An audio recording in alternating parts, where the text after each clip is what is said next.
देखें क्या चाहता है हमसे, अगेन घिसा बेटा क्वेश्चन, हजारों बार पहले देखा होगा आपने। 4 equal masses small m are kept at corners of a square of side A. The net gravitational force on a mass is given by this.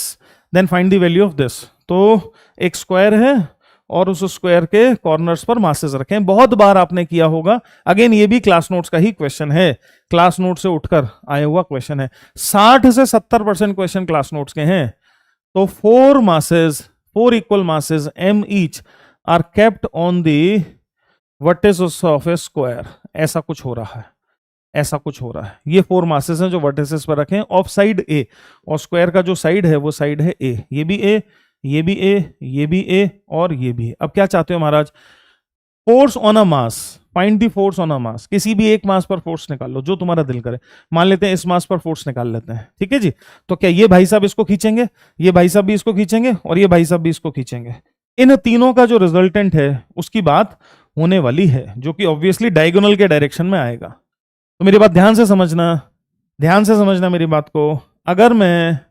अगर मैं G M square divided by A square को F बोल दूं, देखना जरा ध्यान से। अगर मैं G M square by A square, जो इन दोनों के बीच का फोर्स होगा, अगर उसको एफ बोल दूं, तो क्या इस स्मॉल एम पर एक एफ तो इस डायरेक्शन में लगा ऐसे, एक एफ इस डायरेक्शन में लगा ऐसे। ये तो सेम है दोनों फोर्सेस मैग्नीट्यूड वाइज। और यहां ये जो गैप है ये कितना है, √2a। तो जब इन दोनों के बीच का गैप लिखोगे तो नीचे में √2a का स्क्वायर आएगा। तो क्या F/2 एक फोर्स इस डायरेक्शन में लगा ऐसे, समझ रहे हो कि नहीं? तो जो रिजल्टेंट फोर्स बनेगा भाई साहब, रिजल्टेंट फोर्स F रिजल्टेंट, वो रिजल्टेंट फोर्स जो बनेगा, ये 45 डिग्री का एंगल है, ये भी 45 डिग्री का एंगल है।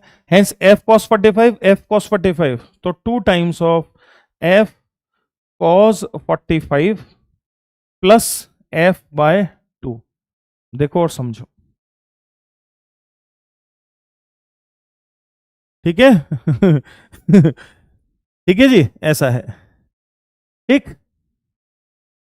ओके भाई, F की वैल्यू हम रखेंगे बाद में। cos 45 की वैल्यू कितनी है, 1/√2 यहां रखेंगे। So this is equal to 2 into cos 45 की वैल्यू 1/√2 रखी मैंने, प्लस 1/2। F को मैंने कॉमन ले लिया और F की वैल्यू अब सब्सिट्यूट कर दी, G M square divided by A square, ऐसा। ठीक, ये ऊपर में √2 हो जाएगा, फिर एलसीएम ले लेंगे तो 2√2 + 1, 2√2 + 1/2 into G M square by A square. ये हमारा फाइनल फॉर्मेट आएगा, ये फाइनल फॉर्मेट आएगा, ठीक। ऐसा है, कंपेयर कर लेंगे और जो पूछा है उसकी बात कर लेंगे। Find the values of A in terms of L, find the value of A in terms of L, ठीक। तो कंपेयर करो, 2√2 + 1, 2√2 + 1, जी एम स्क्वायर 32l स्क्वायर, और यहां लिखा हुआ है 2a square.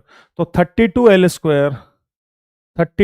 Square is equal to 2a square, ये बनेगा भाई साहब, है ना? सही बात है, ऐसा है 32l स्क्वायर। तो काटा मैंने, 16 टाइम्स कट गया, 16 टाइम्स कट गया, रूट ले लिया दोनों तरफ, तो 4l is equal to a। तो उसने क्या पूछा था, find the value of a in terms of l, तो a इज 4l, ये आंसर आएगा।